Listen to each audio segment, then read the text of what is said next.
minutes earlier. Hope you can all hear me okay. A warm welcome to everybody to this meeting of the LCC Audit, Risk and Governance Committee.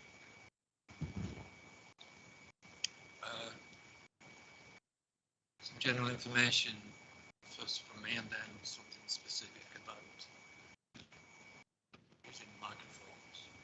First, members are reminded to speak slowly and clearly when invited to do so by me, and that they are being watched and recorded through the webcast. Please ensure any mobile phones or other electronic devices are silent throughout the duration of this meeting. And specifically about the use of the microphones, the Member Development Working Group has requested that councillors are reminded about using microphones before the start of each meeting. This is the advice. When switched on, your microphone will illuminate red. Please remember to speak directly into the microphone, even where you are speaking to a member or officer in the room, so that members of the public viewing the webcast can hear you clearly. Okay, before we come to item 1, it's 2 or 3 welcome messages from me, or introductions as well. I was going to mention to welcome County Councillor Newdad Aziz, but I can see he's not yet here. He has replaced recently on the committee County Councillor Yusuf Motala. Present for the first time in attending this committee, we have the new recently appointed Head of Internal Audit at the County Council, Andrew or Andy Delecki, who is sitting over there. And I'm sure he will do as good a job as the fine job that his predecessor, Ruth Lowry, has done in that role. He will have, I'm sure he will have our support in carrying out his role as Head of Internal Audit, as Ruth Lowry did, have our support. I'm just making some welcome introduction comments, Councillor Aziz. I did mention just before you came in that you are also most welcome as a new member of this committee, replacing, I gather, County Councillor Yusuf Motala. So welcome to the committee. I just read out something about members being reminded to speak slowly and clearly when they're invited to do so, because they are being watched and recorded through the webcast. Please ensure that any mobile phones or other electronic devices are switched to silent throughout the duration of this meeting.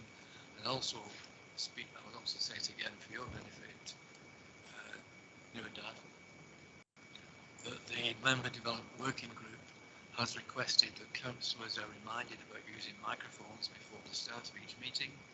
When switched on, your microphone will illuminate red.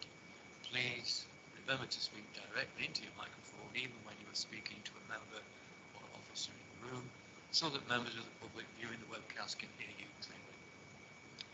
I'd welcome also our new Head of Internal Audit. We started with the County Council, Andy Delecki.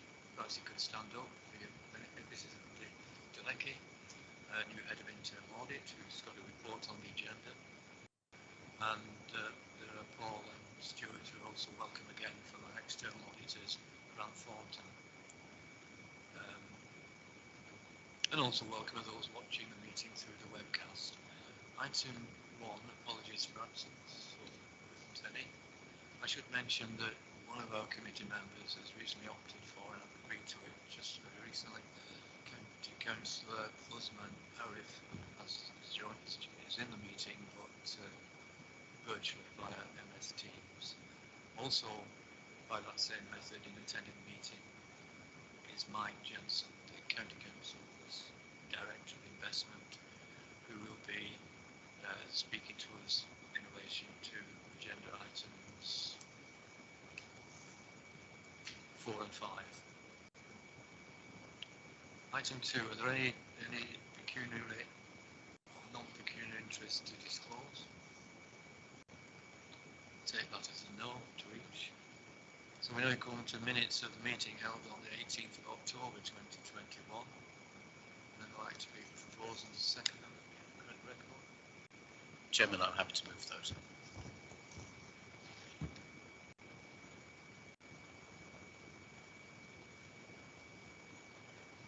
An inaccuracy in the document. Where exactly? In section 9, corporate risk and opportunity register quarter 3 update, the last paragraph should really read, members highlighted the importance of thorough risk assessments and support for, just the bottom of the page. Members highlighted the importance of thorough risk assessments and support from county council staff, but that should read for county council staff.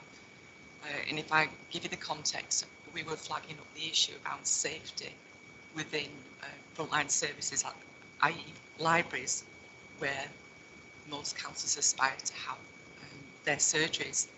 Unfortunately, I don't think those discussions have been had to any great degree with library staff, and all that's happened is that councillors are now having to complete a form for the activity and are being charged £18 for their surgeries now on each occasion. But it's really, in my view, a priority that library staff are reassured that when councils invite members of the public into the building, that they are happy and reassured that everything has been risk assessed.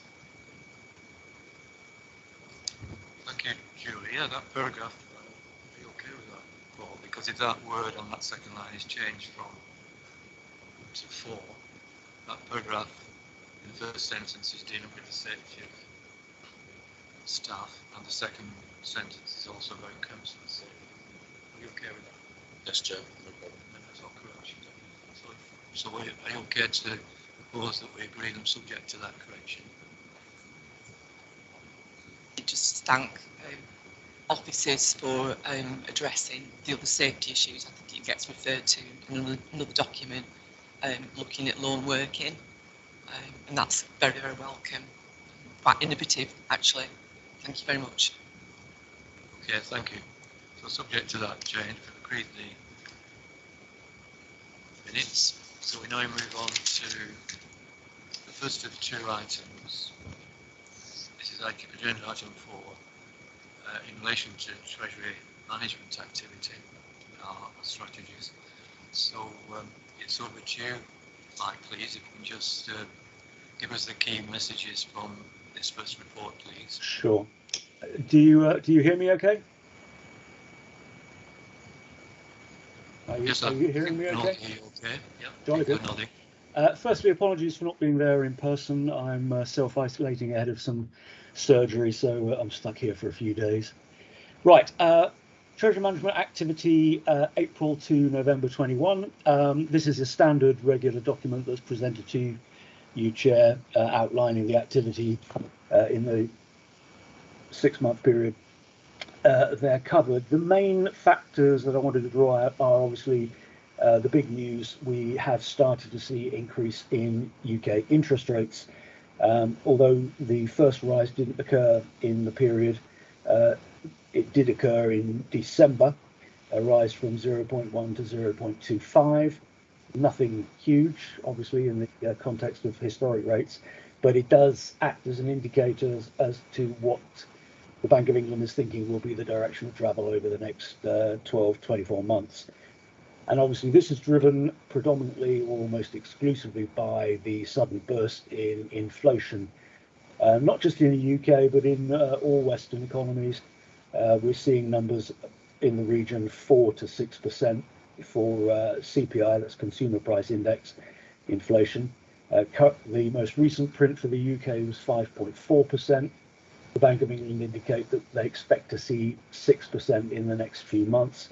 And that message indicates that we're likely to get further interest rate rises, probably at the next 2 or 3, or in the period for the next 2 or 3 Monetary Policy Committee meetings, the first of which is the first week of February. So we may see a rise from 0.25 to 0.5% in the next week or so. The market has already has traded in advance of that story, so interest rates in the market are already at elevated levels, accounting for that next move, and in fact several moves thereafter. So there is the potential for the market to be disappointed. As to the actual report itself, very standard activity during the period. We've transacted as we normally do, rolling short-term debt in the capital markets to fund ourselves after having fixed some long-term money through the UK MBA earlier in the year, or late in the previous year. So the ongoing debt position, as you can see on page 12, is total borrowing of 13.71 billion. Sorry, 1.371 billion, my mistake. That, if it follows the pathway that we have set out for borrowing over the next period, we will be back roughly at the operating boundary level by the financial year end. We'll achieve that by selling some securities as we require the cash going into the year end. Other than that, there's nothing really new to point to in the book. The one new little chart we've put up on page 14 is to indicate the extent to which we have hedged some of our outstanding positions. As you can see in the little box at the top of the page, we have a gilt hedge. That means we have sold UK government gilts to act as a counterbalance to some of the interest rate movements in the bond and LOBO portfolios. We have been selling down our LOBO loans book, direct sales to a UK insurance company, and as we have made those sales, we have covered back that hedge. So it's a moving feast, but gradually, as we continue to sell parts of our portfolio, we will reduce our hedge exposure. I think that's the only new factor in this particular report. So happy to take questions if there are any on that paper. Thank you, Mike. Any questions, queries, observations from members of the committee?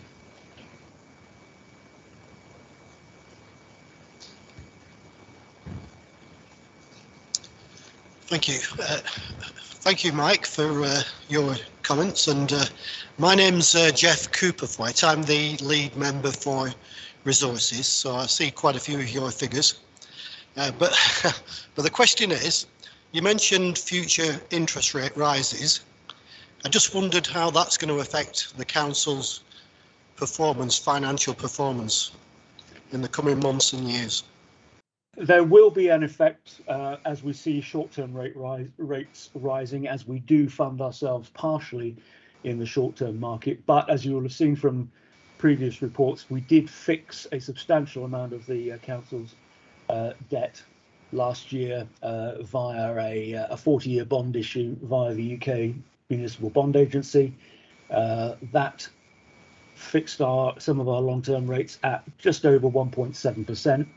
Obviously, since then, we've seen some fairly aggressive movements in rates. So if we were to look at doing that transaction today, it would cost us 2.3%. So we've having done that fix, we've limited the effect to the debt side of the council's book. On the investment side, part of our portfolio, or a large part of our portfolio, is in floating rate bonds. Those bonds refix their coupon every 3 months, and obviously that refixed coupon takes account of movements in the short-term money market. So if rates do go up, we will get an increased coupon on those investments. We also have some index-linked gilts. That's bonds issued by the UK government where the coupon paid is linked to the rate of inflation, and specifically the RPI, the retail price index, which generally speaking is somewhere between 1 and 1.5% higher than CPI. So as inflation goes up, the return we get on those bonds increases. So currently, let's pick a mid-market 30-year instrument. Those will currently be getting a coupon payment of roughly 5%, whereas fixed rate bonds in 30 years pay 1.4%. So by being in inflation-linked gilts, we've again protected our portfolio returns to a certain extent. But yes, you're right, there will be impacts, and obviously we have to manage the portfolios accordingly and try and minimize the impact, or if there are opportunities, increase the returns on the portfolio by investing in now higher yielding securities as interest rates rise. That's great, thank you. Welcome. Any other observations or queries from any other member of the committee?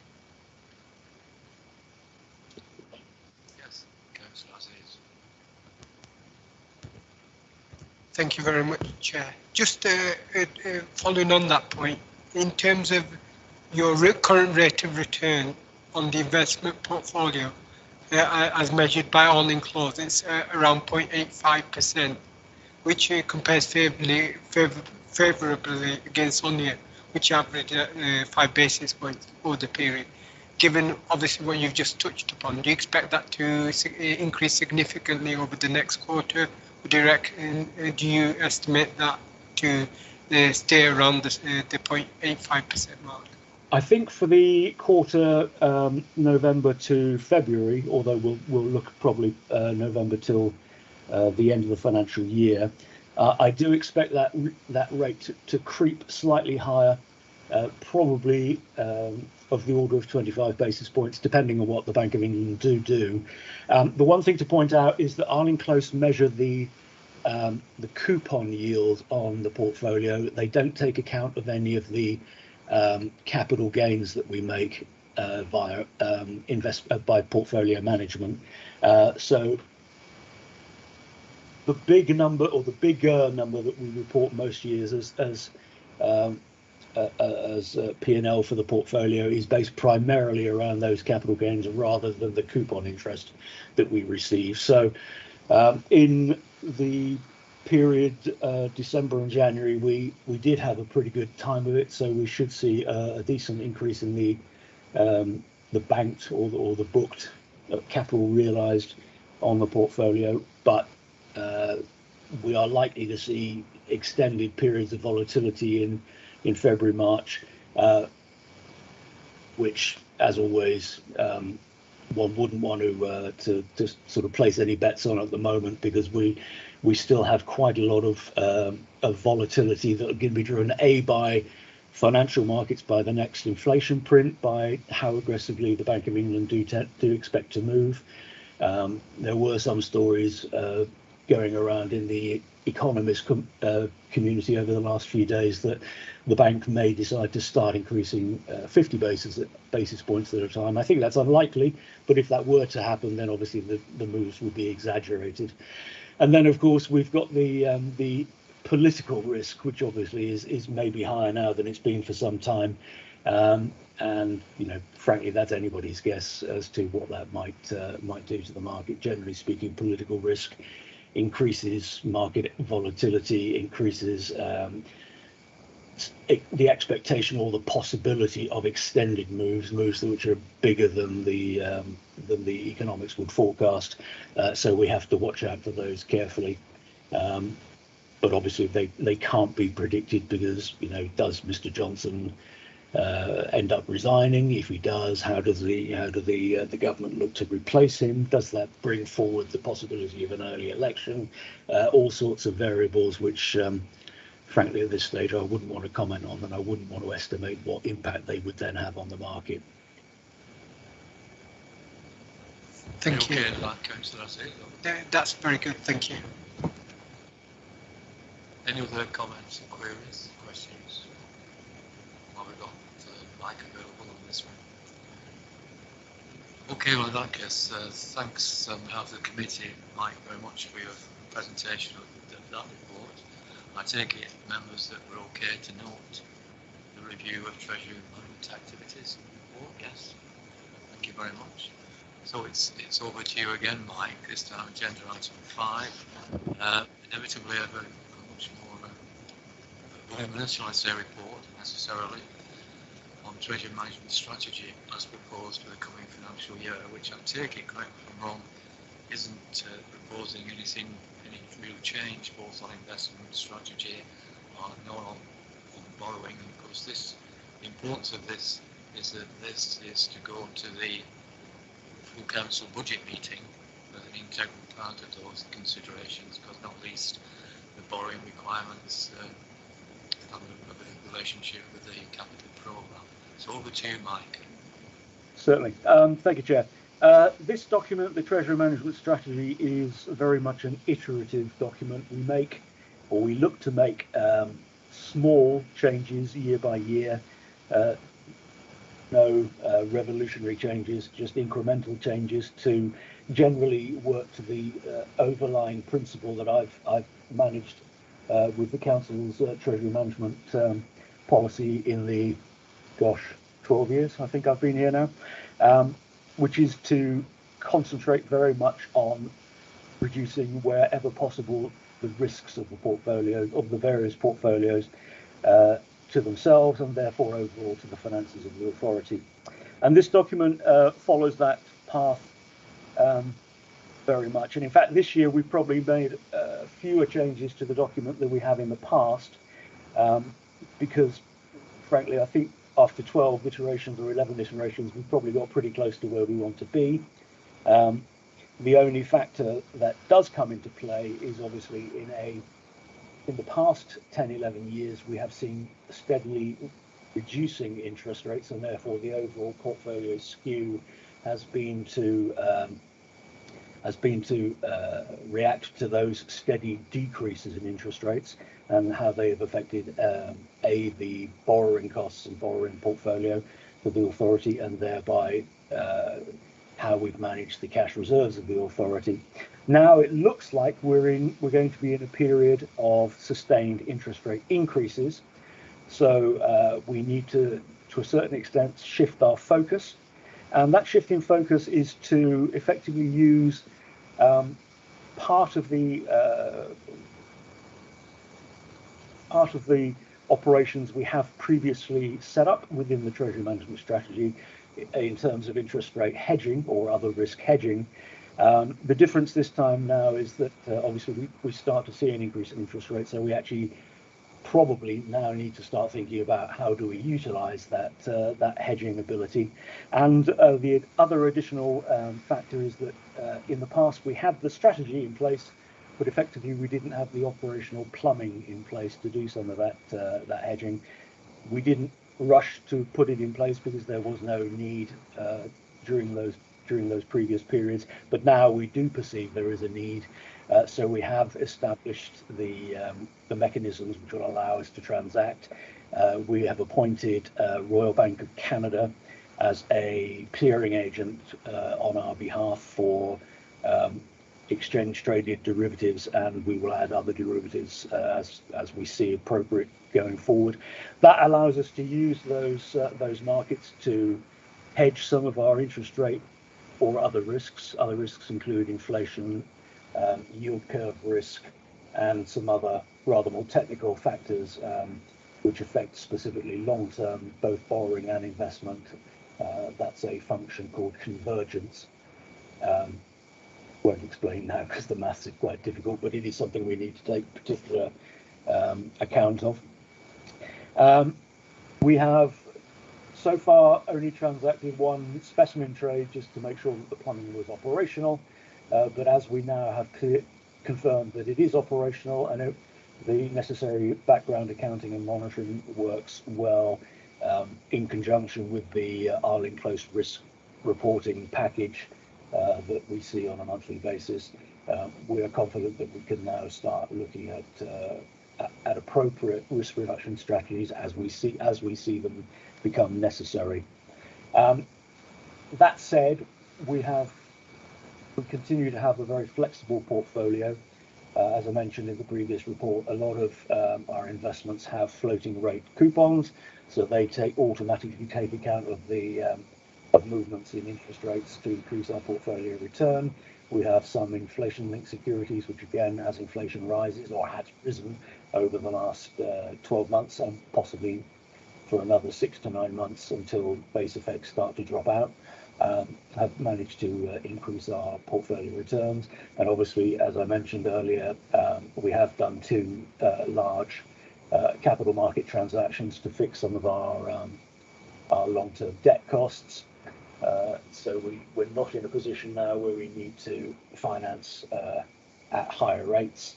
And if anything, we'll be looking to reduce our overall debt book over the next period until we get word from the council as to what the long-term capital program will look like in the forthcoming few years. So to highlight anything in particular, given that you will have seen a very similar version of this document for several years in a row,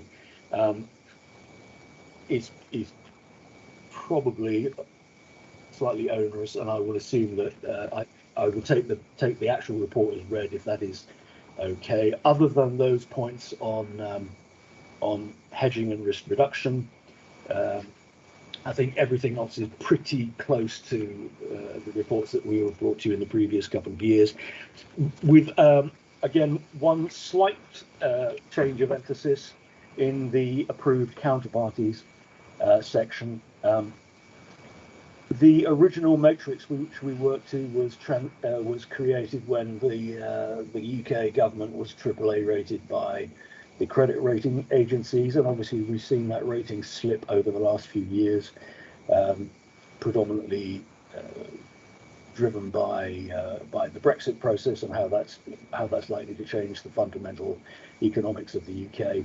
That's brought the UK government rating down to AA3, with noises from the agencies that it is possible, I say possible, not necessary, that they may drop the rating one further notch to single A territory.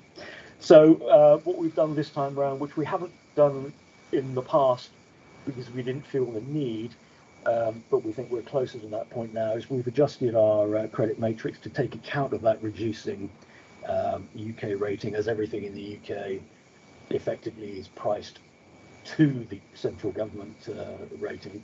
So as central government ratings come down, then everything else is driven lower as well. Maybe not aggressively, but that's certainly a fact of life. So we've looked to, instead of using the previous benchmark of AA, we've looked middle AA. We've looked to move the benchmark to lower AA and high single A.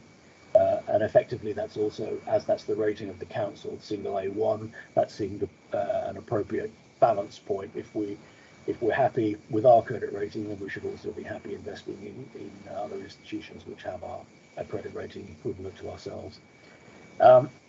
We still look to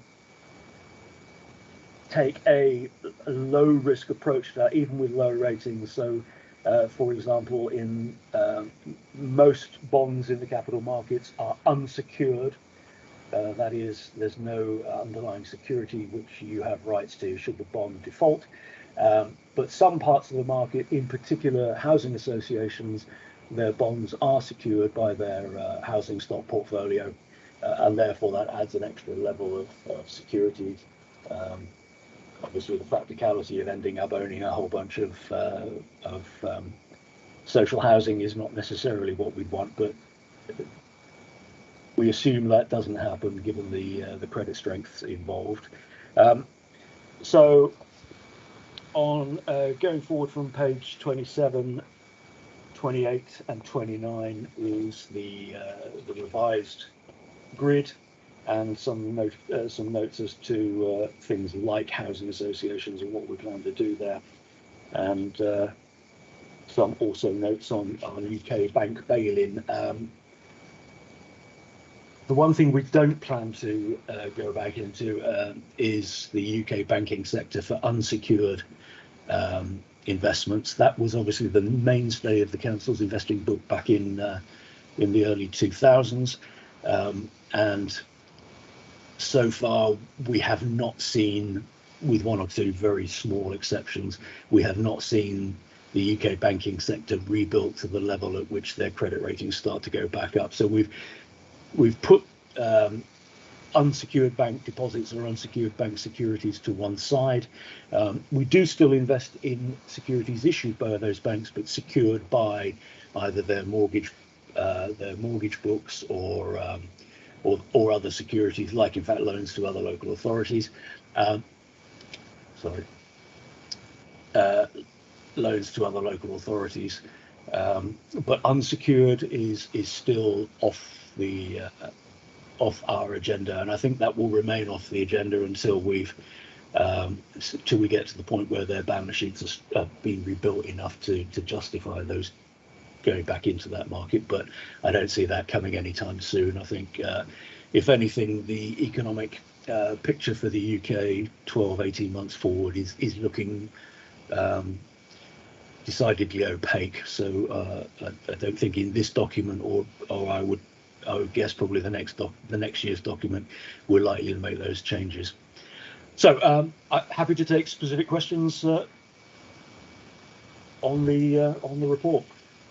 Thank you very much, Mike, and for your valuable commentary on what you see as the key parts of it and the background, economic background, etc.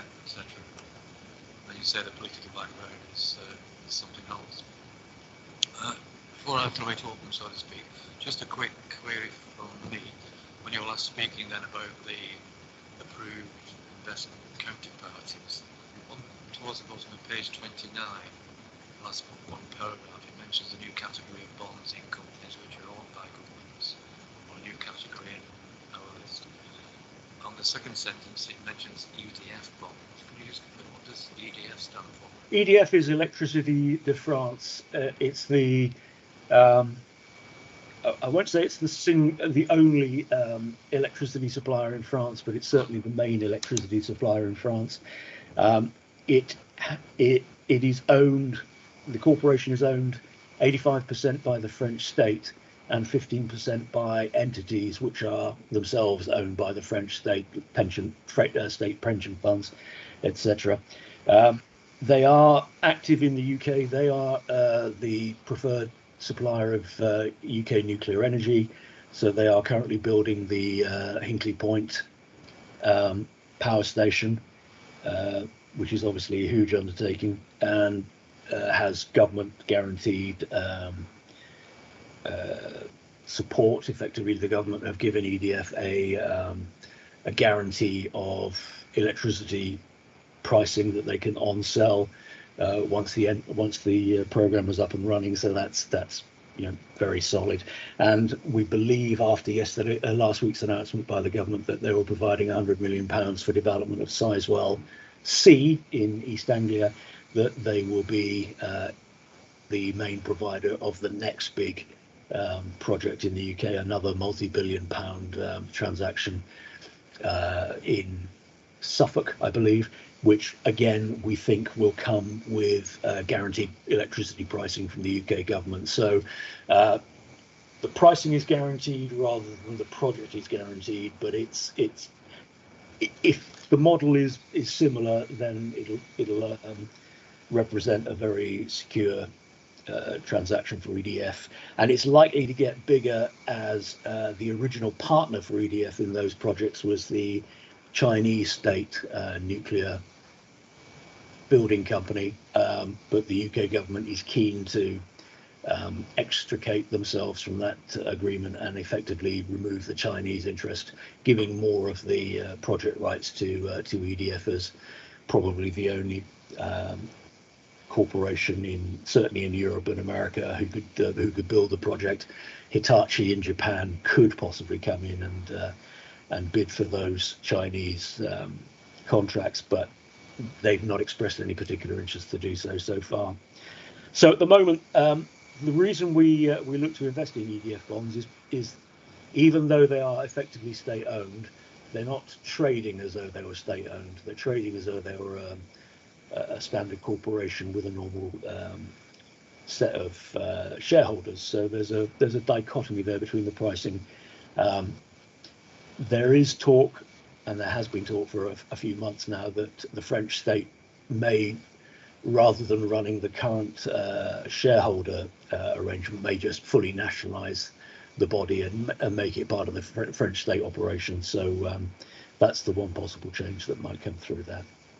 There are a number of other European entities which are government owned but not government guaranteed in a similar way, but so far they haven't issued much in the sterling market, which is the reason we don't have many other holdings. EDF, obviously, with those two big projects in the UK, have sterling cash flows and sterling borrowing requirements, which they need to fund to build the projects. Sorry, that's a bit long-winded. I apologise. No, that's fine, Mike. That's fine. And what else you've said, that's fine. And yes, I certainly know when you started explaining what the EDF was, I certainly recognise EDF as being one of the lead players in the energy industries. Any questions, comments from members of the committee? Yes, Joe. Hi, Mike. Yeah, another couple from me. Nice, easy ones for you. But firstly, forgive me if I've missed it. I'm in the first year on the council, but is the general plan to reduce borrowing over time from maturity of existing investments? And secondly, a layman in the street would regard hedging as a risky and not so well understood strategy. So could you just explain how hedging protects our position? Sure. There's a conflation in the sort of man in the streets view of hedging and hedge funds, I think is where the problem has arisen. And hedge funds are very much risk-taking entities, so they do all their exotic business, and because they are called hedge funds, there's an assumption in the sort of general public mind that is hedging. It's not. They just call themselves hedge funds. Hedging, from my perspective, is if we look at the overall risk of all portfolios in the council, what specific risks have we taken on deliberately? Obviously, what specific risks do we think are unwanted by the authority, and then how do we ameliorate the risks that we don't want? So difficult without drawing a picture, but if you assume that the risk profile of the authority, it looks like the standard bell curve, so a low level of risk, then a peak in the middle of the chart, and then declining the other side. The middle of that chart are the things we expect to happen, the things that we've designed our portfolio to take advantage of, but the small potential risks on the one side and the other side of that distribution of risks are the things that we feel are risks that we do not want and we haven't taken on deliberately. They're just market risks that you assume by investing in anything. So as a statistician, I would say that 2 standard deviations away from that central point is where we start to look at trying to reduce or remove risk for the authority. And then we have to ask the question, what are the instruments that allow us to remove those risks, but still retain the return characteristics of the portfolio that we've looked to invest in or that we've used to borrow in? So the things that you can do are A, sell whatever part of the portfolio you think will generate that risk characteristic, but then obviously you lose the return profitability in the center of the graph. You could hedge the whole curve by doing an equal and opposite transaction to the one you've put on deliberately. But the problem there is, of course, that you take away all your upside potential at the same time as taking away all your downside potential, which you don't really want. So the final piece of the jigsaw is to look at transactions which only take away those extremes, those extreme events. Now, the way you can look at doing that is to primarily from a financial market perspective, and the biggest risk we have is interest rate risk. So what are our interest rate risks? Well, our interest rate risks are we have an extreme increase in interest rates, and the floating part of our debt portfolio costs us an awful lot more, or we have an extreme decrease in rates, let's say negative rates. So the return on our floating investments goes very much away from our central thesis. So what we will look to do is look at transactions which only affect those extremes. So effectively what we're doing is buying an insurance policy. We're buying an insurance policy against extreme increases in rates, and or we buy an insurance policy for extreme decreases in interest rates, and we'll pay a small premium for each of those. Our job as investment managers is to look for the least cost insurance policy that gives us most protection from the risks we want to hedge against. And if that is cheap enough, then we'll buy that policy. If it's not cheap enough, we'll look at some other way of managing the portfolio. The technicalities of those insurance policies, the mathematics behind it it's not overly complicated. It's quite easy to analyze how they work and where they work.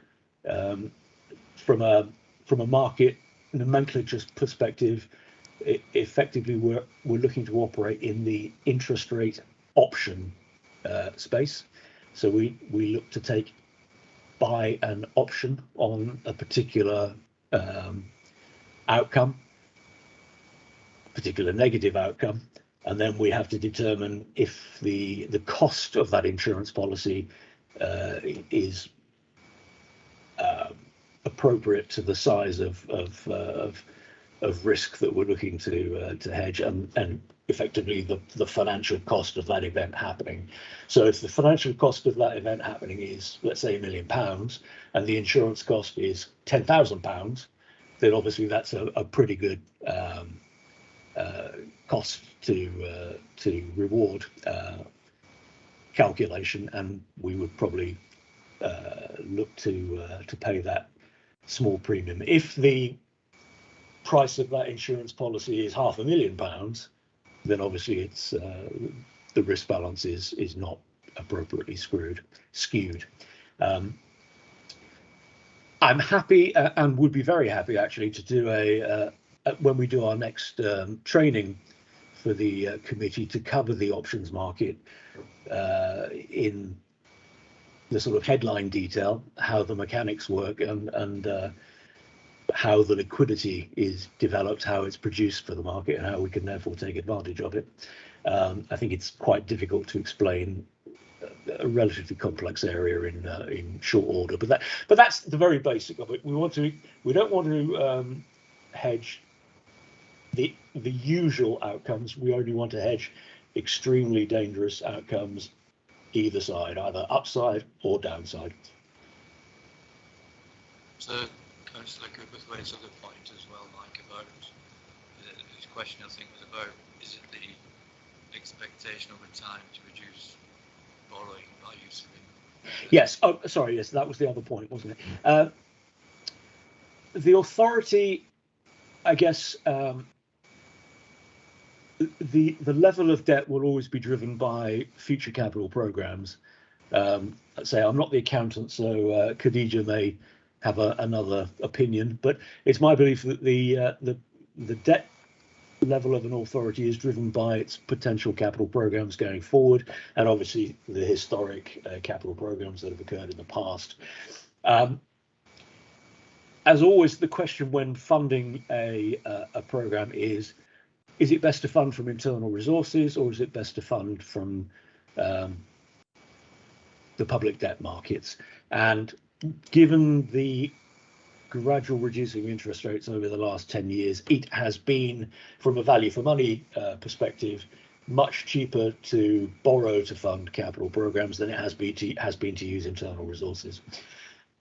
There is a possible chance that in the changed interest rate environment we see in the forthcoming periods, 1, 2, 3, 4, 5 years, that will change because of the change of the nature of underlying interest rates. It may become cheaper to fund internally rather than through external borrowing, and in which case, yes, you're exactly right. The debt profile of the authority will fall. Now, as it stands at the moment, we are programming it so that it does fall, not precipitatively, but steadily over time. So unless there's a much revised capital program going forward, then I would expect the number that we see in next year's figure to be not hugely, but of the order of 10-15% lower than it is now. Obviously, we've had a string of unexpected events in the last few years which have made a mockery of those decisions, and if we see something in the next couple of years that's as unexpected as we've had in the last few years, then obviously those decisions will go by the board and we'll have to reassess the situation. But as it stands, yes, we expect the debt profile to steadily reduce unless there's an enhanced capital program over the next few years. And at that point, if it is still cheaper to borrow than it is to fund internally, then that's a decision that we'll put together for recommendation to the appropriate decision makers. The issue which potentially might change that is obviously with a very high level of inflation, the value of debt deflates quite quickly. So at the moment we have an average debt cost of whatever it was, 1.5%, let's say. We have an inflation rate of 5.5%. So year by year, the value of the authority's debt currently reduces by 4% a year. And obviously, if that number is as high as it is for a 3, 4, 5 year period, then it's certainly unwise financially to reduce the level of debt whilst that deflating factor of the debt position continues to be in place.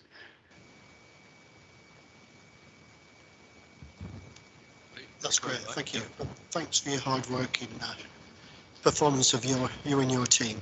I have a very good team, and I'm very, very pleased that we continue to have success. I think it all comes from that fundamental starting point that we want to reduce the risk that the authority faces, and by reducing risk, the risk adjusted return of investment portfolios and debt portfolios can be reasonably successfully managed, as they have been. But obviously the caveat is, as always, past performance is no guarantee of future performance. So we strive to continue to make the right decisions on both investment and debt. But we are at the mercy of the political world, the macroeconomics and the geopolitical factors, and there's raised risk in both of those areas at the moment, which we will again try our best to negotiate over the next 12 months, 18 months, 2 years. Okay, thank you, Mike. If there's no other comments on the report content, we'll move to the recommendation, which is a three-way one. That's to recommend that the full council, that's at the forthcoming budget meeting on the 17th of February, approves the Treasury management strategy for 2022-23, including the investment strategy, and not least the minimum revenue provision policy statement, the its independence, we've got we won't propose that. I'm not to propose that, Chair. Thank you, John. Second, are we all agreed on that? Thank you very much. And thanks again, Mike.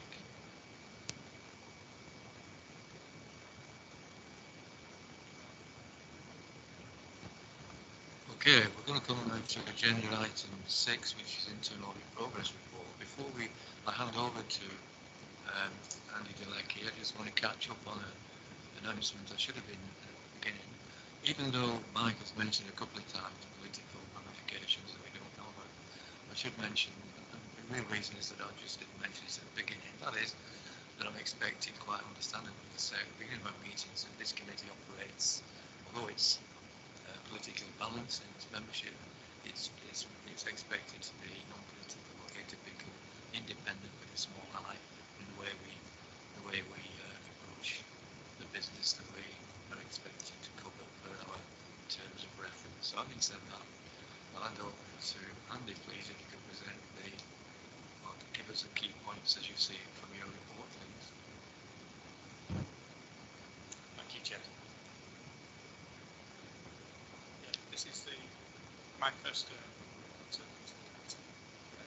go and see the second format. Highlights covers the work to further December 2021 since the last completed 11 audit reports, took on substantial civil contracts, limited and non-completed 26% of the audit plan, 47% ongoing, so that's almost 3 months and working towards finishing that.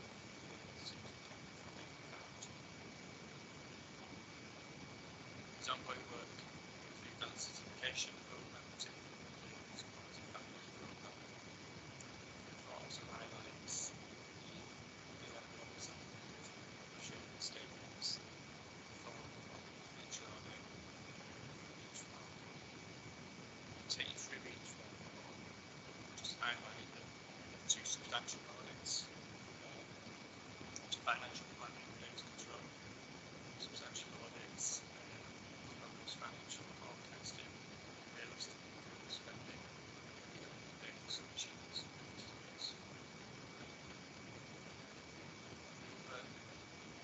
Substantial lessons learned for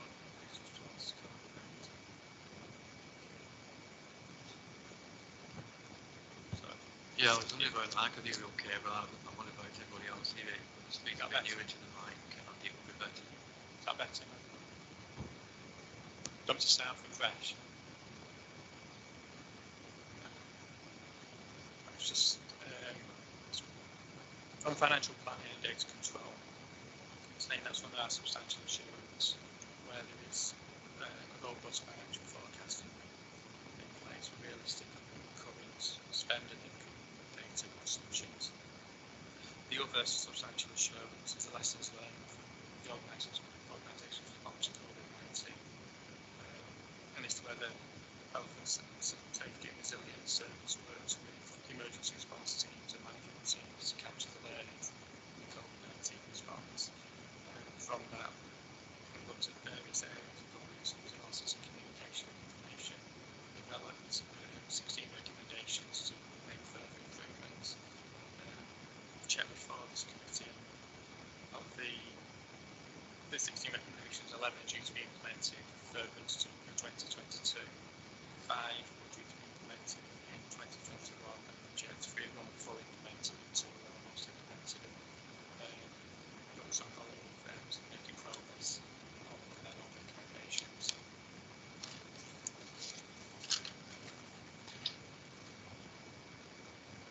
The sewer audits that I'd like to highlight to our limited assurance audits. This will be contract monitoring for provider-led reviews. This review, provider-led reviews are for the carers link and was Northwest Partnership. The contract monitoring activities at the time of review were suspended, which was primarily due to the pandemic and COVID-19 and the change in working practices. There was some restricted monitoring that recommenced, and from our review you can see the assessments were being completed, which was the policy review process was ongoing, so we can reassure that around that process, which we did reassure was limited following that. Whilst we understand that this just the pandemic, this is why it happened, the service have worked with us to come with some recommendations for to improve management information, which will help the KPIs be monitored more closely. We can start using checking again and reviewing performance against a quality assessment framework. And also working closely with providers in the contract monitoring review meetings to help provide quality assurance, which is the recommendations around that implementation dates. So they're due in January, so should this week. On that following process, we'll check on that. There is sort of recommendations that are due to February and June of 2022. So that's something we've got a bit of more time. The other limited recommendation is related to health and safety, the operation of the depots, integrated transport depot in particular. We did 3 pieces of work there, highways depot, waste depot, integrated transport depot. And within this, we limited mainly within the waste and integrated transport depot. The health and safety manager training wasn't being completed as we were expecting it to be. To address that, we want to review the mandatory health and safety manuals for depots and to more closely relevant and start that briefing. The highways depot is ISO 4001 accredited, which is an health and safety standard, and the waste depot working towards that accreditation. However, the integrated transport depot aren't accredited by the time of audit, but working towards the accreditation. Although the health and safety team do perform audits in the areas which cover that, but the accreditation covers the services that go into that look at benefits of getting that accreditation and feasibility. So hopefully there will be all 3 depots by that accreditation going forward. There was inconsistency with the PPE checks. What were being completed within the integrated transport depot, they were operatives doing their daily checks of PPE use, where managers were doing deliverables. Now, and there's inconsistencies across depots in the way that incidents reporting to RIDA were being completed. Not all near misses were being reported to RIDA from integrated transport.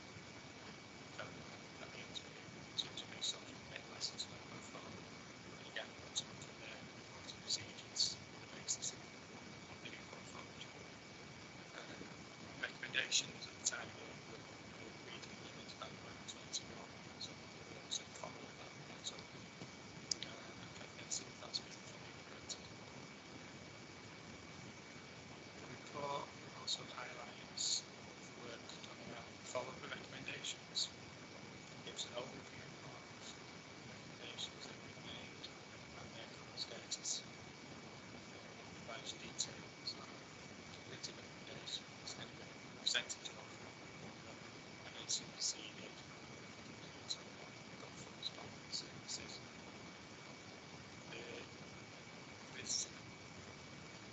The agreement should note that's been an impact on services and the ability to implement recommendations in full due to the pandemic.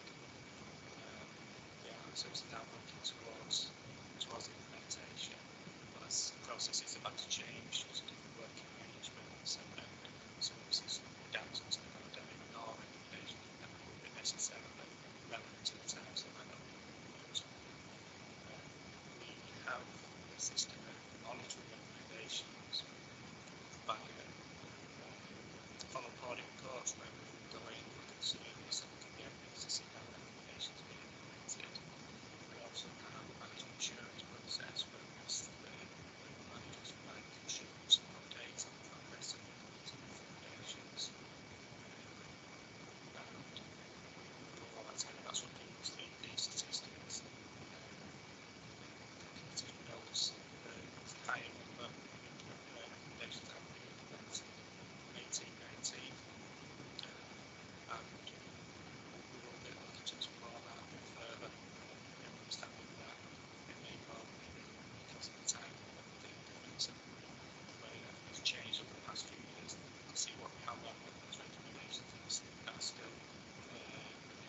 superseding and go to the right support to service areas and get the key recommendations that we're going to look for.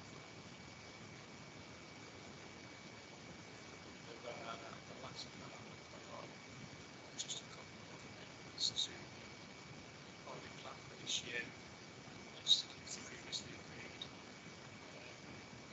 to build schools for future audits. I've been speaking to folks in the service about the staff in this audit. We're a bit pressure at the moment with staff resources, some complex contractual arrangements which they go through schools for the future. We're finding difficult time to accommodate us. So we're going to read that because it's been move this forward to next year's plan, 2023.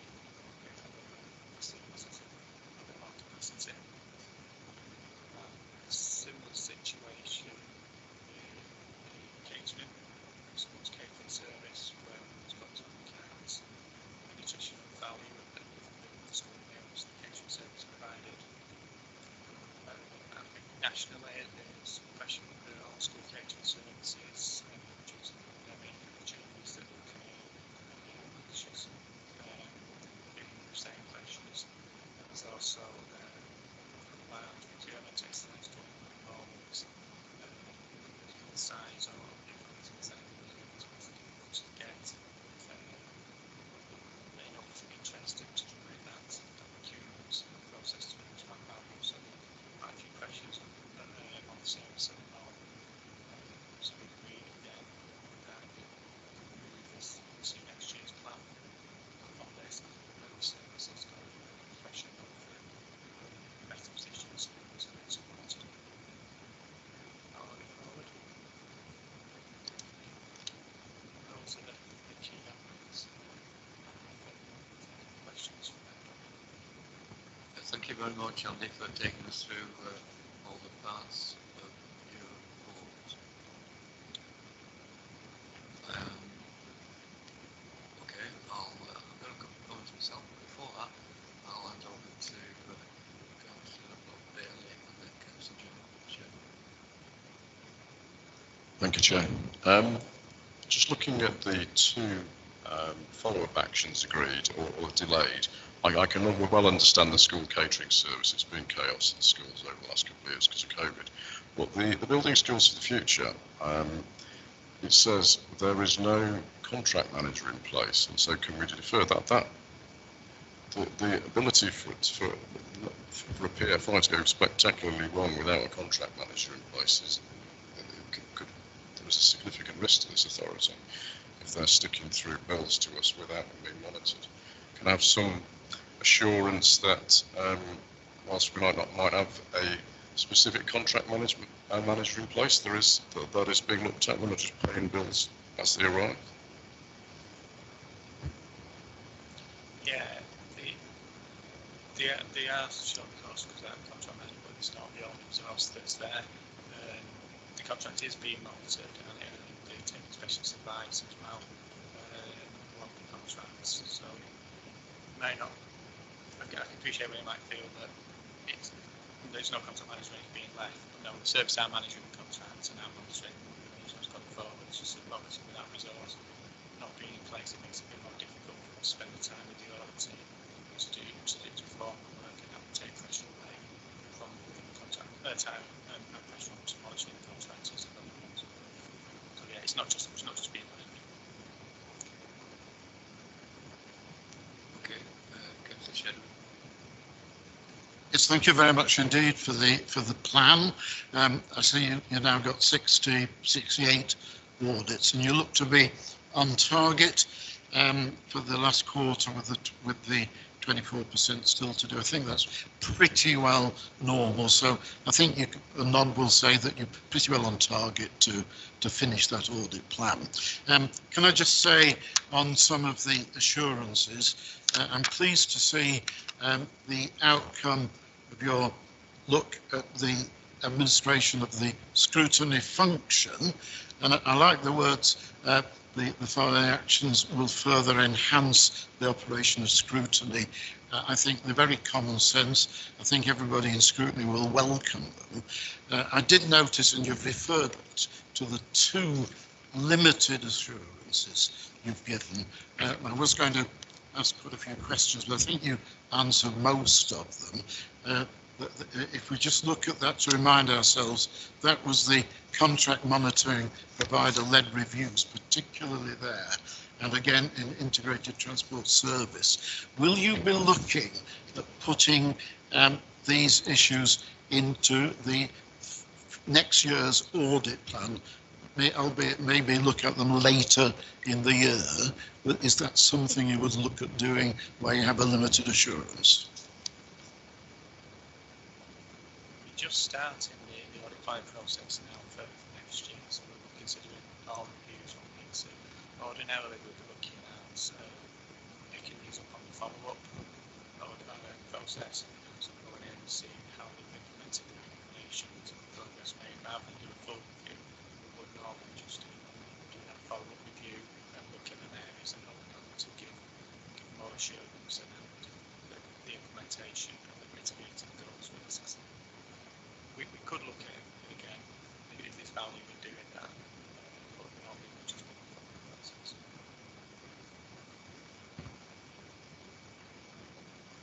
Okay. We keep tabs on when we have the limited assurance, because we understand exactly what the level of assurances are. We're not going to be in panic mode on a limited assurance. I think it would be good to see that coming back in a timely manner to this committee. Thank you. If I can just comment before I bring any other member of the committee in on a couple of things that are quite pertinent there that Councillor Shepherd's mentioned. Yes, it's very important that the limited assurance ones in the future cease to be limited, and whether it's follow-up or including in what to this committee, we need to have assurance that that's being addressed with the right actions by the management of the services concerned. And also in relation to the limited assurance of the contract monitoring in adult social care provider-led reviews. In paragraph 418 on page 51, it mentions that it's been found that few outcomes were recorded against support plan objectives, and the quality of recording within the liquid logic adult system could be improved. I, for one, and maybe Councillor Sheridan and others might recall this on the committee a few years ago, that I remember a special report was done on liquid logic because there were failings then. I can't remember if they're exactly the same as now, but there were actions and assurances given then by the service concerned or the manager who was looking at that system that it would be improved, so it is of some concern, I feel, that it's still an issue, and if that is included in your follow-up work, I'm sure the committee would be interested to know at least about the liquid logic situation in due course later this calendar year.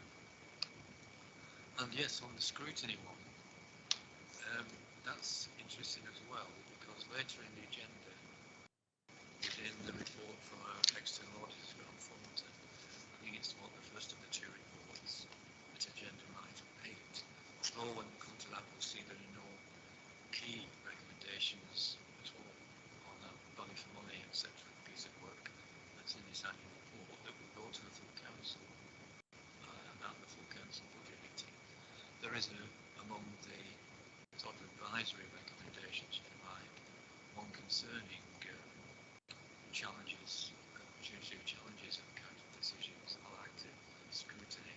It seems to me that the agreed actions that have been achieved already from internal audit with distributed monthly services may well be relevant to consider that later if we come to it.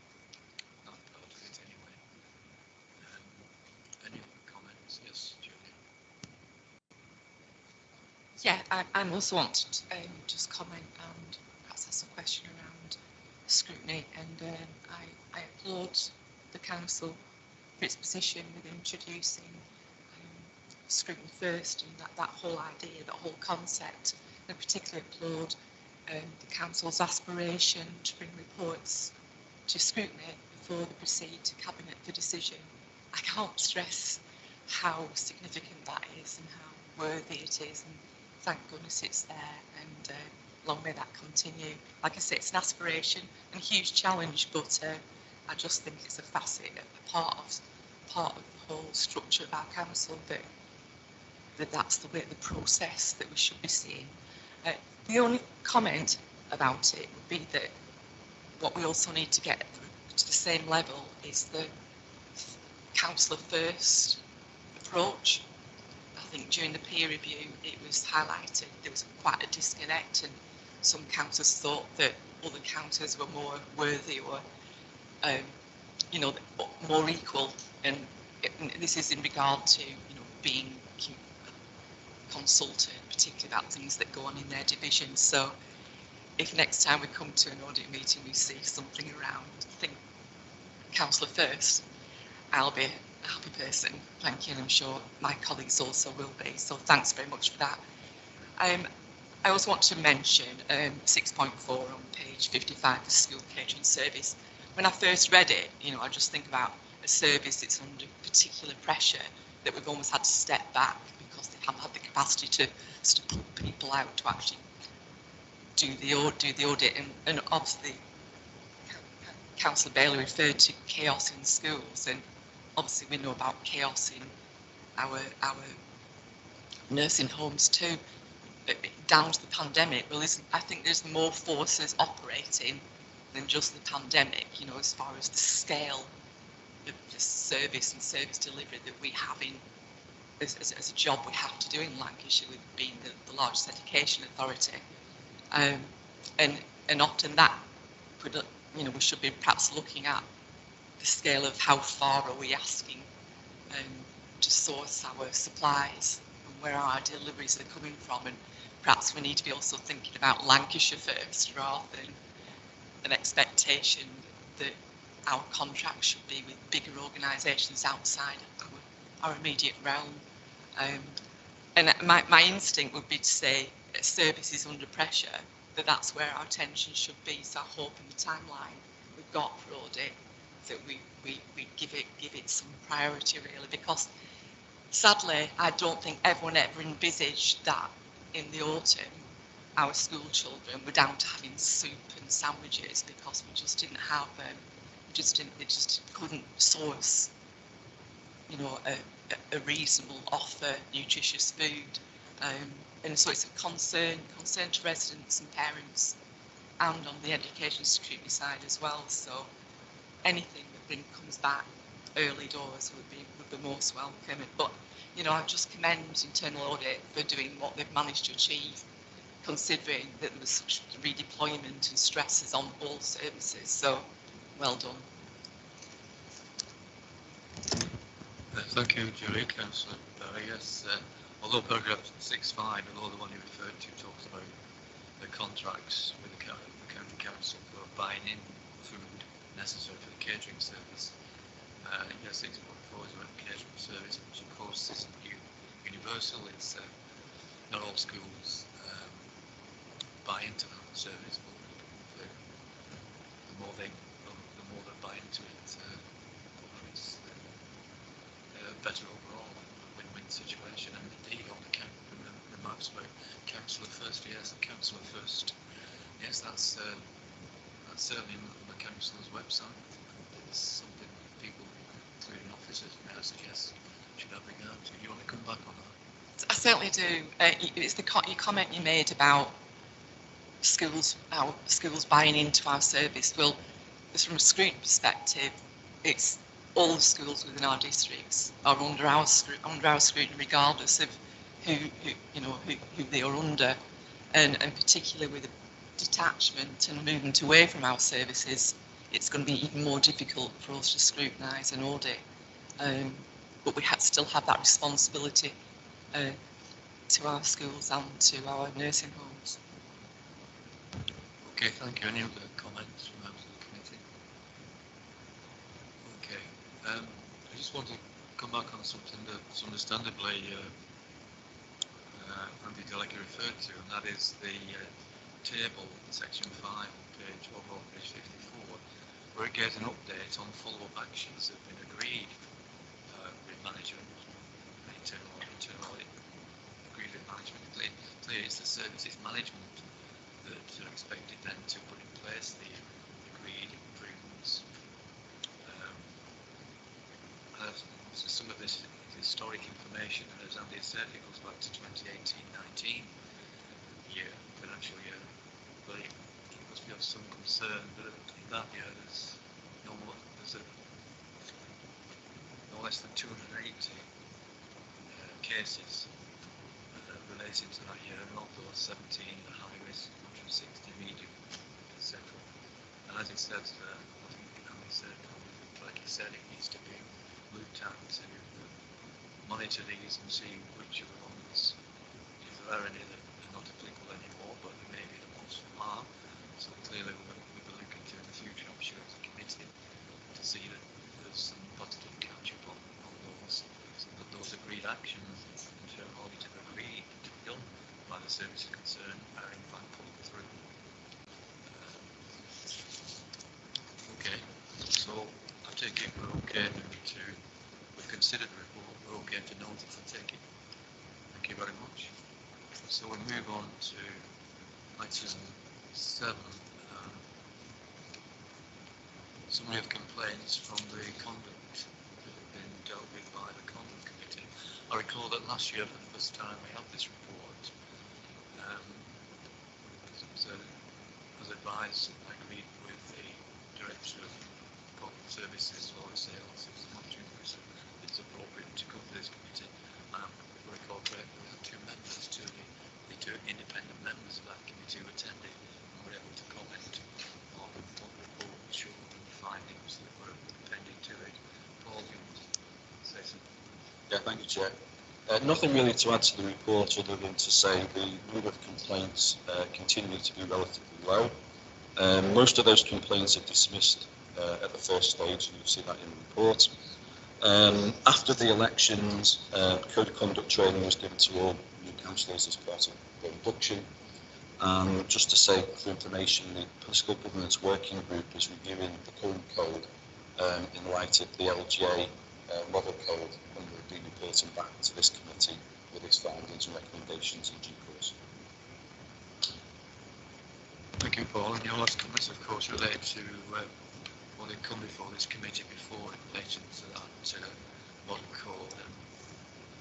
And we expect that after the Political Governance Working Party have considered this work group, then it comes back to this committee, possibly with hopefully at our next meeting. Any comments on this? Yes, Julie. I'm particularly interested in the complaints from 2020, and just assume that I'm treating it from treating it objectively. We've got a paragraph here that says that a councillor has acknowledged a position, but wasn't prepared to apologise. And there was no further action. So first of all, I just wondered, well, I presume there was no further action because they were in a pointless position where if it had gone to more formal procedures, there wouldn't have been any change because of the robust position the individual held. But what concerns me is that residents have very few mechanisms other than the ballot box when that comes down to voting to have their say or highlight something that's of considerable interest to them and concern. So whether that's with petitions, sending emails to councillors, these should be respected and looked at. And if everyone's struggling with their emails and the ability to communicate in reply, then let's hope that we have got backup as far as democratic support services and our own colleagues, our own groups.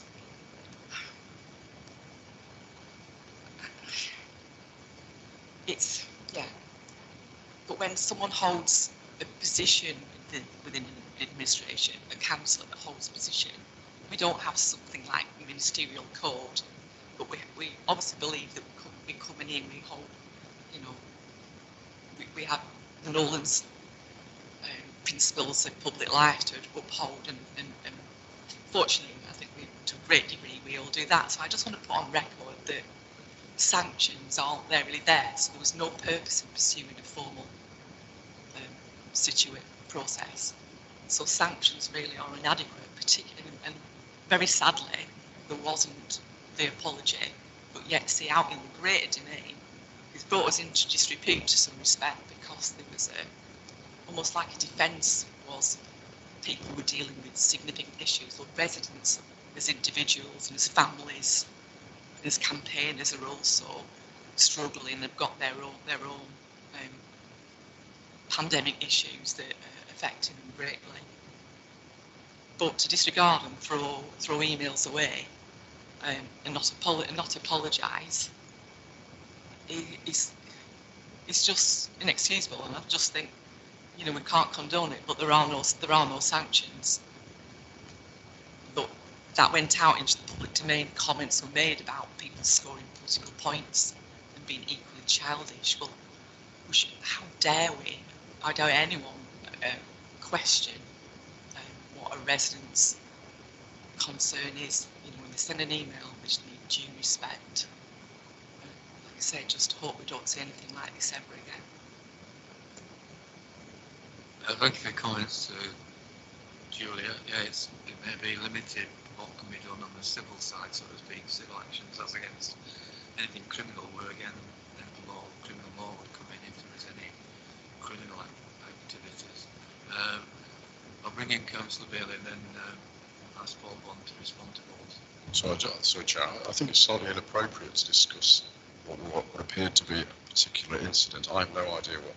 Guess at one or two of them, but you suggested one of these was a member of the administration without having that as proof. You know, that's a slur against the administration. We don't know who these are. I just think this committee is to look at the process. The comments about the individuals or the individual investigations ought to be left to the Code of Conduct Committee and officers concerned. I stand by what I've said. Okay. I understand that. Well, just to say, really, I'm happy to report those concerns to the Political Governance Working Group that's looking at the code going forward, so I can certainly do them. Okay, if no other comments from the committee, I think it's okay to note this report. Thank you. So we're moving on to our colleagues from Grant Thornton, Paul Dossett, in particular, who's going to speak on this first one, agenda item 8. Talk to you, Paul. Thank you, Chairman. Myself and Stuart will cover this report. So, by way of introduction, this is a new style report. National Audit Office code came into play for 2021 year, and the National Audit Office wanted to replace what was a binary value for money conclusion that was either qualified or unqualified with a more holistic overview of a council's arrangements for achieving value for money. It required auditors to consider specifically three areas: financial sustainability, governance, and the council's arrangements for achieving economy, efficiency and effectiveness. And therefore our report reflects our consideration of those matters.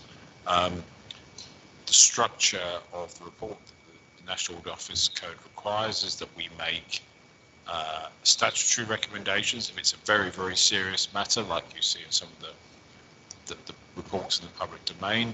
We make a key recommendation if the matter is of significance that we believe the council needs to take action to address.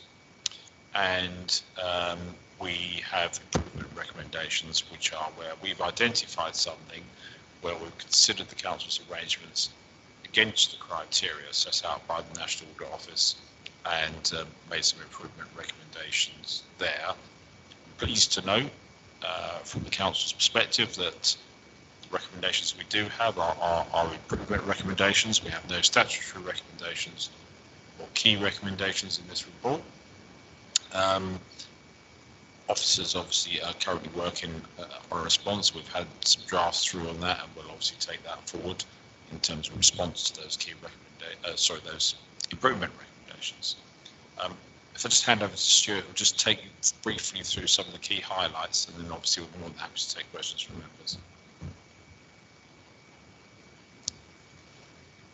Thank you. Yeah, so I guess it'd be helpful maybe to just set out the approach to conducting our work, the evidence it's based upon.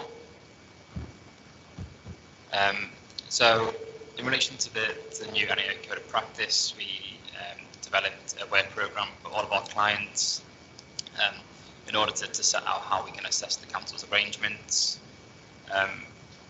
We gathered our evidence via a means of interviews with senior management, publicly available information on the council's website, documents that have been sent over from management, as well as any third-party reports. So I'll just take you through some of the key aspects of each of the three areas. Can everyone hear me? Get a bit of feedback. So in terms of financial sustainability, the November 21 medium-term financial strategy identified a potential funding gap of roughly 58 million by 24-25. So this is a sizable balance, but also subject to change due to the uncertainty in funding and demand. The council does currently have a strong transitional reserves balance, and this is the primary means of addressing any short-term funding gaps. So this does afford the council time to be able to plan and assess the funding gaps and saving plans required to control the potential deficit. Equally, the 2021 outturn position was positive with a sizable underspend and no significant need to call on the transitional reserve. In light of the uncertainty with COVID as well, this is particularly positive. As well as some other areas we looked at, recognised there was a corporate strategy in place which clearly sets out the key strategic priorities, and this feeds into the key financial planning documents such as the capital strategy and the MTFS. So the MTFS sets the need.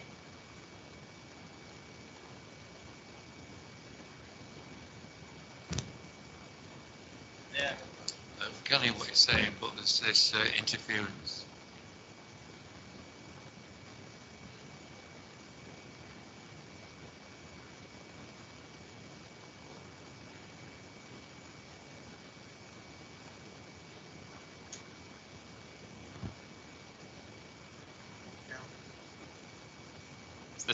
Is this any better? I don't know if it is.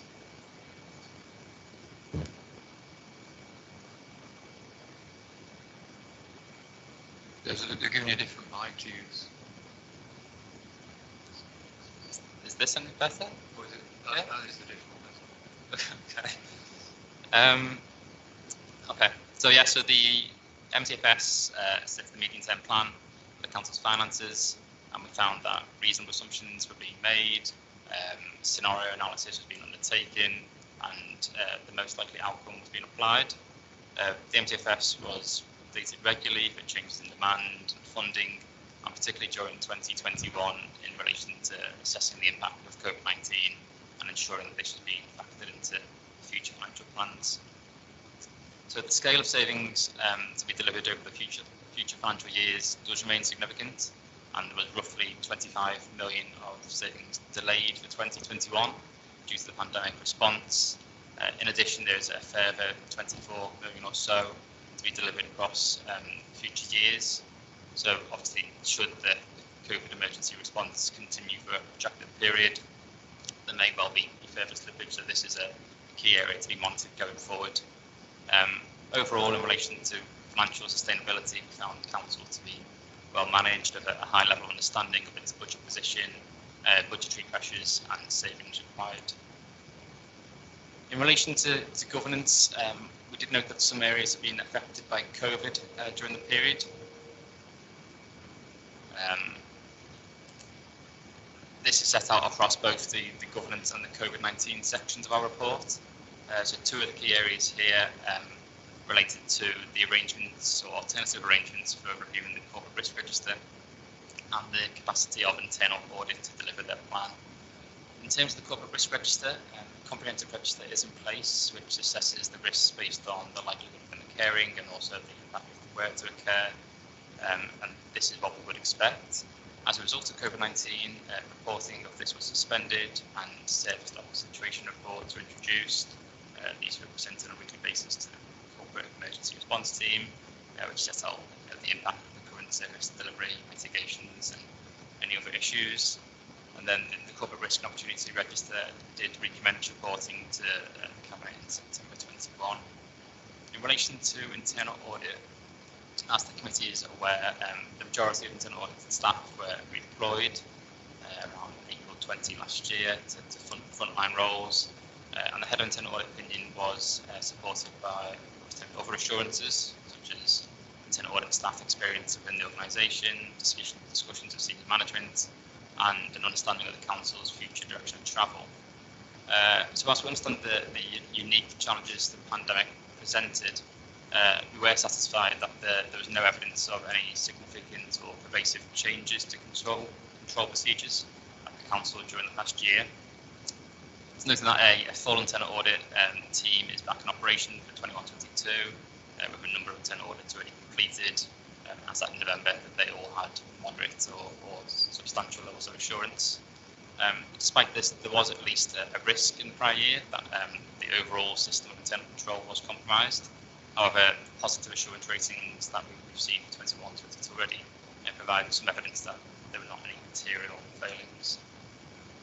For governance, we also assess the budget setting process, budgetary control arrangements, leadership and decision making, as well as ensuring compliance with appropriate standards, and overall we found no weaknesses in the council's arrangements.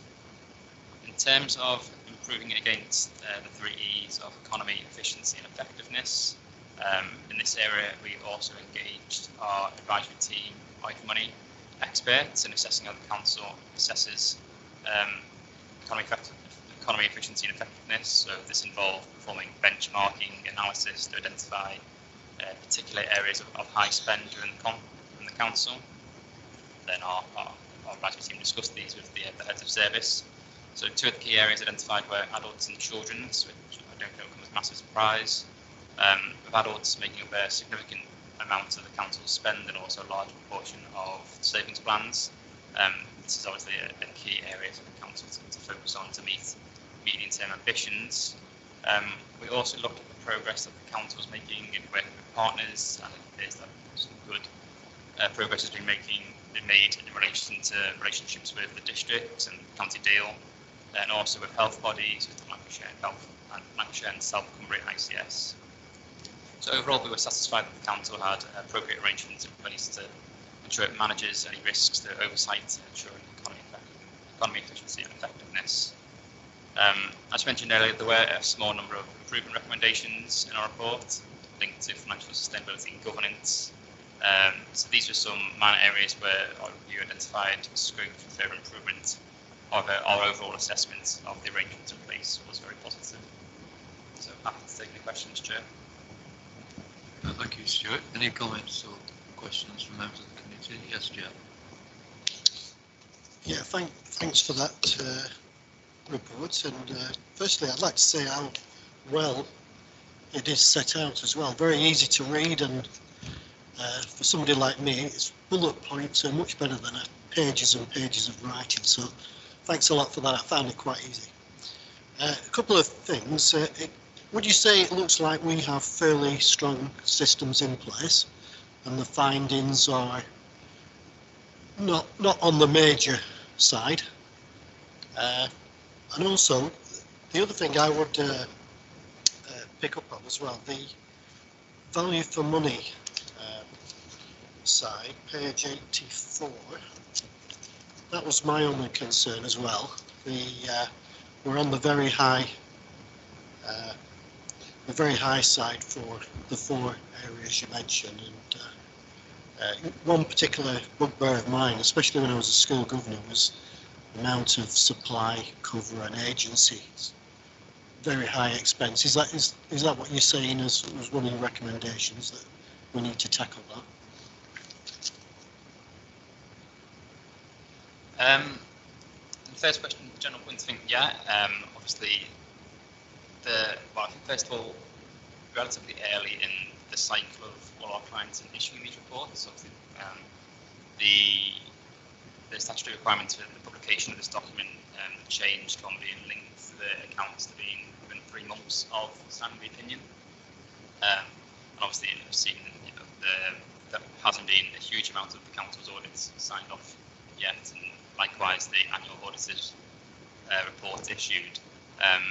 But obviously, the lack of any of the main serious recommendations is obviously very positive news, and a number of the improvement recommendations identified are relatively minor, so this should be seen as a good indication of the strong controls in place at the council.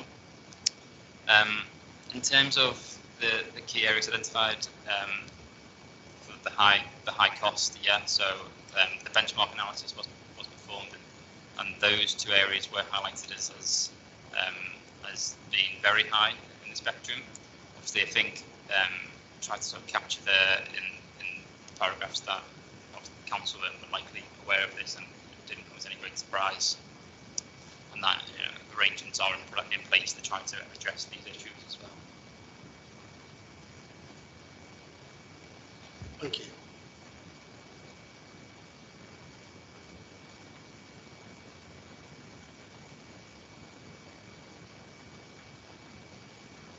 That was, I think, in relation to our advisory team ran a number of different analyses against different councils, and I think that one is in relation to the county council sort of analysis rather than proximity. Any other comments from members of the committee?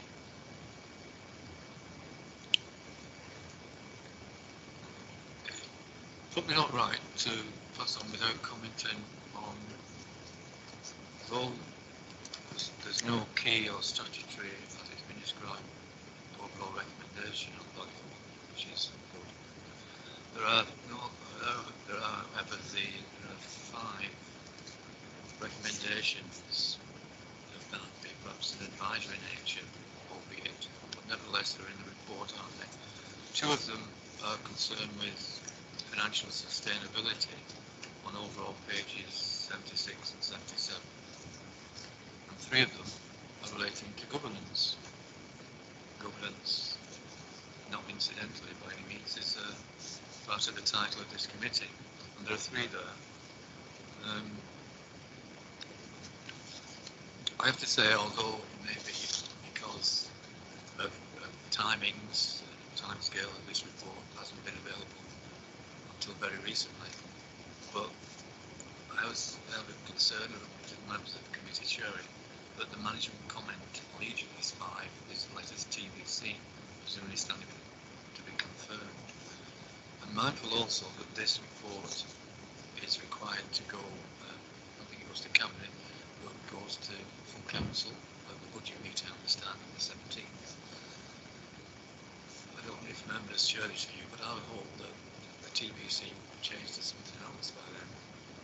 And I would also hope that perhaps this committee could be emailed before then with what management's intentions are by way of management comments there.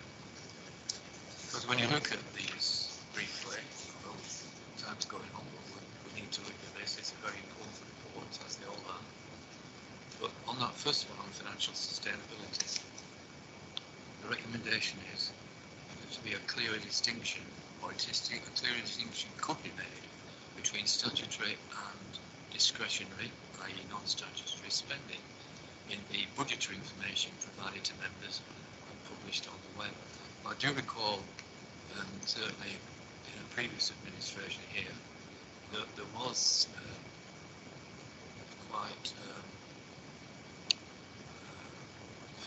in-depth look at that very thing in relation to looking at potential budget savings or cuts, and the area being looked at was the non-statutory discretionary services. So it's not well known here for that to be looked at. And the second one on financial sustainability is stakeholders, whoever is defined by that word, should be consulted on all significant savings schemes or plans identified by the council. Moving on to the 3 governance forms, pages 8 to 82. The first one is related to gifts and hospitality received, where there is a requirement for that to be registered by the individual county councils. It says improvements could also be made to the level of detail captured on the councillor gifts for hospitality register, such as date, value, when it was accepted or declined. And the second one on governance is about registered members' interests in their individual biographies on the website. And saying the council should consider the creation of a central online register of members' interests, which would enable a review of the interests of the cabinet or of a specific committee as a whole, or any other councillors for that matter on the county council. I understand from what Paul Bond said to me that those two could be implemented without much difficulty. However, the third one is saying the council should aspire to ensure that all agenda items reported to committees are subject to sufficient challenge and scrutiny. That's on page 182. Now that rings a bell with what was come up earlier, not least from myself, Councillor Barry, and also in that internal audit report, there's agreed actions already on the internal audit report on the administration of the scrutiny function. And one of the 4 bullet point agreed actions is the think scrutiny guidance will be promoted further. This will increase the likelihood that all officer reports to cabinet are submitted to scrutiny officers for input before submission. So dare I say it, it seems to me that there is something that management can comment on this in a positive way to say that something's been done, and what comment they propose about any other things that should be done in relation to this recommendation from the external auditors. Does anybody else have any comments on what I've just been saying? Yeah, Chairman, maybe the external auditors could comment on that. I read that, I've just been rereading it. It's not specific the item's going to scrutiny. I read it that across the board decision making, and we've been on the council a long time now, and it's down to members to be as lengthy as they want to be on asking questions, or as short as they may want to be. So I think you're nodding to me. So you're not just meaning item into scrutiny, you're meaning items across the board, even at full council and at ordinary committees. Thank you, Chairman. Yes, absolutely. So I think there's sort of the genesis of this recommendation. I mean, we have internal audits work, we also have the LGA peer review, and more broadly, from our perspective, looking at those public interest reports and statutory recommendations that have been issued by auditors in the last 2 years, one of the constant thematics has been insufficient scrutiny and challenge by members in particular cases. And for example, we've just issued a public interest report of the London Borough of Croydon, where members did not scrutinise decisions and budgets in the way that they should have done. So we're sort of bringing all those factors together into what is, after all, here an improvement recommendation rather than a key recommendation. So we're not saying there's no scrutiny or challenge, we're saying, drawing on what we've seen, there's obviously scope to continue to improve that, and that's the point we're making. And just indulge me there. So what you're saying, that recommendation and the previous 2 the chair just mentioned, I think the gifts and hospitality and members' interests, those are pretty standard recommendations that external auditors across the piece will be making. It's not just specific to this council.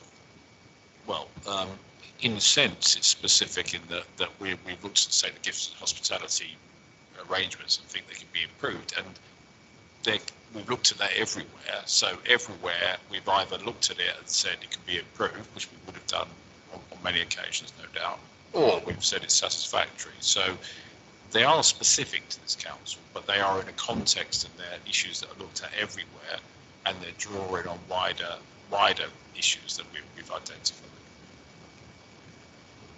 Neil, do you want to come back? Come into it, sorry. Yeah, thank you, Chair. I suppose I just wanted to provide a bit of assurance to the committee, really, that in terms of the actions, in terms of the Office of Comments being to be confirmed, it's more a question around the timing of when the work was completed. And I would say it's a very robust piece of work, and it was very thorough in terms of the actions that Grantham took as part of doing that.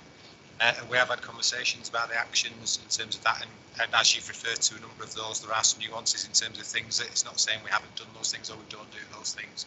It's just looking how we can do that perhaps more consistently going forward. So very much in advance of full council, and certainly in the final report that will go to full council, those will be completed in terms of the management comments along with timeframes for when we will be intending to take those actions, and we will circulate those around the committee in advance of that. Okay, so do I take it from what you said, Neil, that you're proposing that management comments are going to be circulated to this committee as a follow-up to this afternoon's discussion in advance of the updated report that those of us have got to the full council?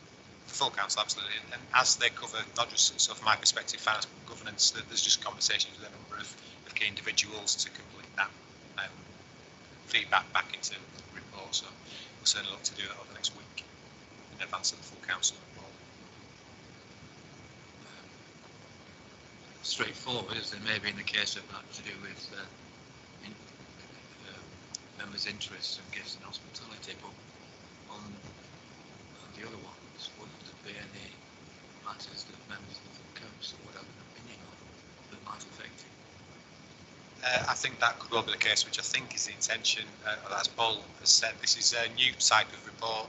This is something very keen to go to full council for members to have full sight of, an opportunity to discuss at the full council meeting and feed into that. And I suppose by way of an example, if I just refer to the first one about the statutory, non-statutory spend, it is something that as you mentioned, Chair, you remember from a number of years ago, I think 2 administrations ago, in terms of a lot of work was done to identify that. And it does come with some challenges. Just because a service can be seen as statutory doesn't mean the level of that service and the cost of that service necessarily needs to be at that level. And a number of areas of discretionary spend as well support statutory service in terms of minimising the impact of that on demand. So those things all need to be considered in the round, which is why we just need to be clear in terms of what the initial response is, but absolutely at full council and outside that, members can feed into what their views are, what makes sense.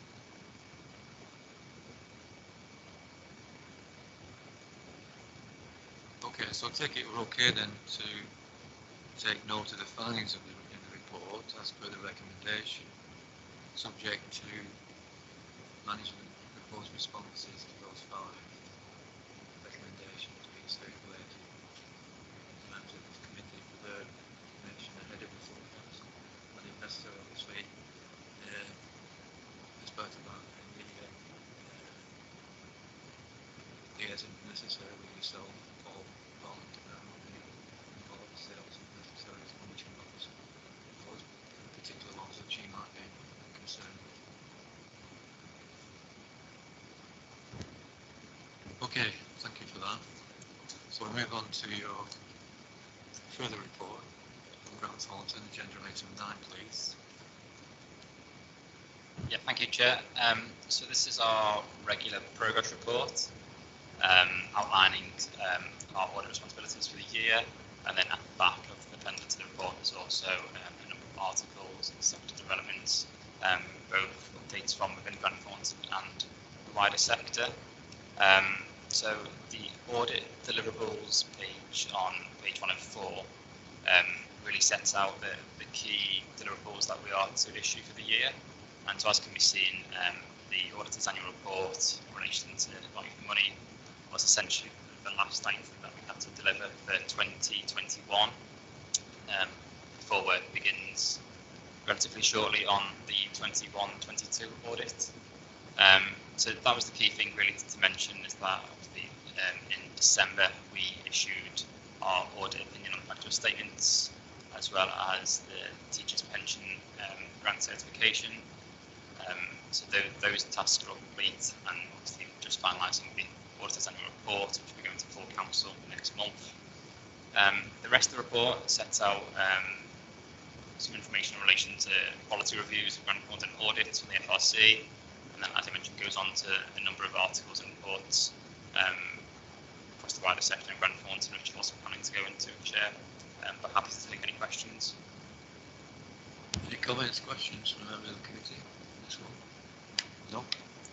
So I think we're okay to consider it, and we're okay to note it. Fine. Yeah. Thank you. Thank you, Stuart. Agenda item 10 now. It's over to you, Kajida, please, for the accounting policies to be used for the statement of accounts next time round, either the 2021-22 financial year. I take it that there's no, it says in the executive summary, no changes are proposed to. Yes, that's correct. Thank you, Chair.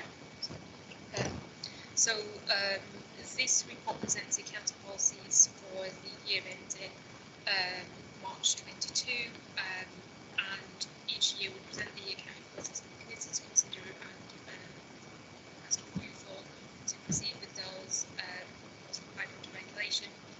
As Chair has mentioned, there's no committees to bring to your attention around removing these in relation to them being very similar to issues. They are similar to major changes. Okay, so are you okay to approve these? Yes, all in favour. Thank you very much. Thank you, Kajida. Moving on to agenda item 11. This is really self-explanatory, going back to the reminding us of the fact we had and the reasons for it, the virtual meeting on 21st of December.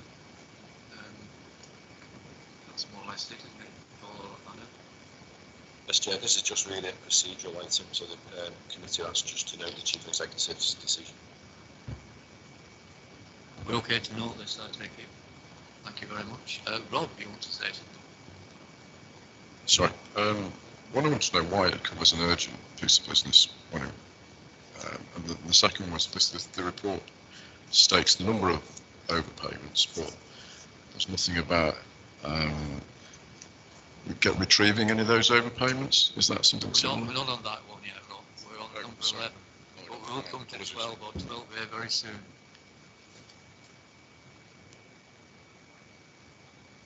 Now, having dealt with item 11, we've now got this supplementary report that was emailed out, and you no doubt read. Over to you, Rob. Apologies, I saw urgent business. Okay.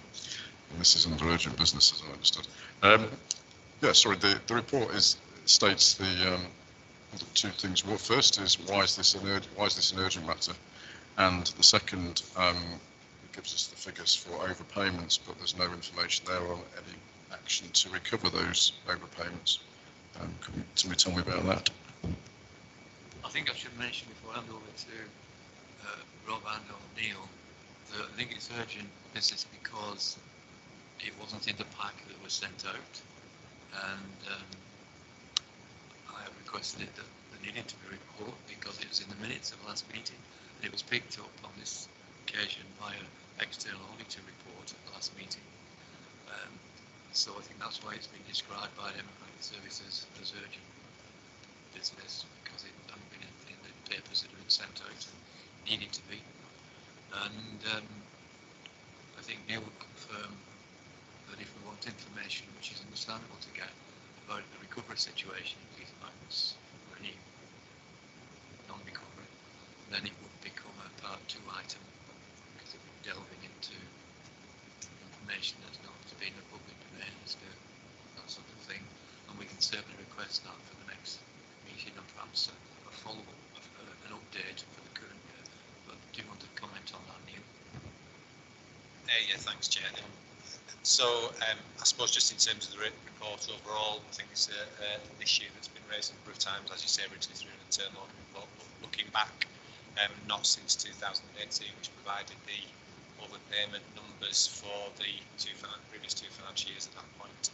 So this is just providing an update in terms of the levels of overpayment covering the subsequent 3 financial years, which broadly have shown a level of improvement bar 1920, which actually, for various reasons, is an outlier, but primarily because there were a number of sort of system errors in that year, which led to a number of overpayments which were quickly corrected. The bigger issue with overpayments is it's where individuals who've left the authority and the information hasn't been completed by managers in terms of notification of the employee having left on time to deal with by the time the last payment was made. So and that becomes more complicated in terms of recovery of those overpayments. I would flag that in context of a pay bill of well over £300 million, it's a relatively small proportion of overpayments are identified, and in the vast majority of cases they are quickly recovered. But sometimes we do end up in situations where we have to reach agreement with individuals to recover over a period of time. So from that perspective, and that I think I had a conversation with the chair just prior to this meeting, said certainly for the next committee, which I think is in April, we can give an updated position in terms of overpayments for this financial year. That'll be completed at that point, along with an update in terms of where we are with recovery of those overpayments, including any related issues. But as the chair's mentioned, really, I think that's what we're looking for parties for private conversations.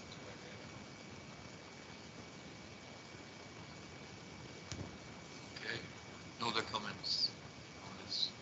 Yeah, clearly from that table and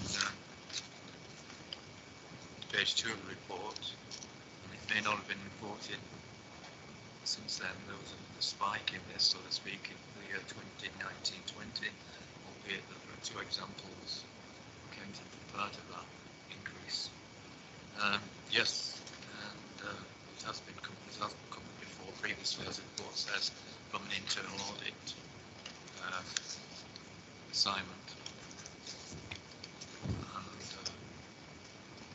there have been there is one development I think that may have had a positive effect on this from last April to some extent, is that that's when payroll work was brought back in-house within LCC, and as I understand it, there's an upgrade, quite an extensive change for the financial system of the County Council from Oracle to what I think is called Oracle Fusion from early July this year, and there may be, if there's need for any system improvements, then that will be embodied in that system change. So, is it fair to say that we agree then to not report subject to? Sorry, you want to come back? Sorry. Just to clarify the method of recording here, is the overpayment the total as it was made, or do we, if it is recovered, do we within the financial year, does that taken off the figures? No, it's the gross overpayment. So the vast majority of these, I are recovered very quickly when they're identified. Just to say, I should have said it, as the chair has mentioned, we are going through a change, move to a new finance, well, it's not just finance, but it's payroll and HR in terms of Oracle Fusion system. That is due to come in July. I've actually had a meeting this morning about some of the benefits of that system, and they will include the current system in terms of the notification of ending of employment. The moment that requires managers to fill a form in, that won't be required in the new system. It will be much simpler, more efficient, and effective, quicker for individuals to do.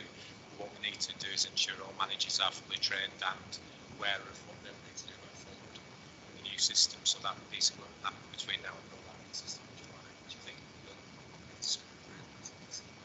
But as I say, I'm still at a point of relatively small proportion in terms of overall payment compared to the overpayments, which is unfortunate, but one we have been managing. Thank you, Neil, for those further comments. So I take it then we're okay to not report, subject to us expecting a further report at our next meeting in late April, which will include the corresponding figures for the year that we've just ended then, 2021 and 22, and for this reason may have to be in part to information on the net position as regards deducting what's been recovered. And it may well be you might want to just give an update then on a as it comes later in the year about the benefit that you indicated, Neil, about the new going on to the new system as well. Are we okay on that? Yep, thank you very much.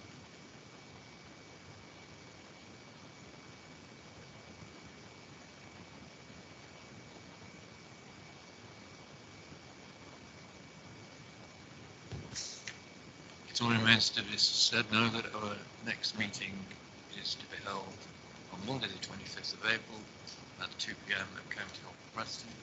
Look forward to seeing everybody attending in person then. Hopefully we can. And thank you very much for your attendance and contributions. Thank you very much.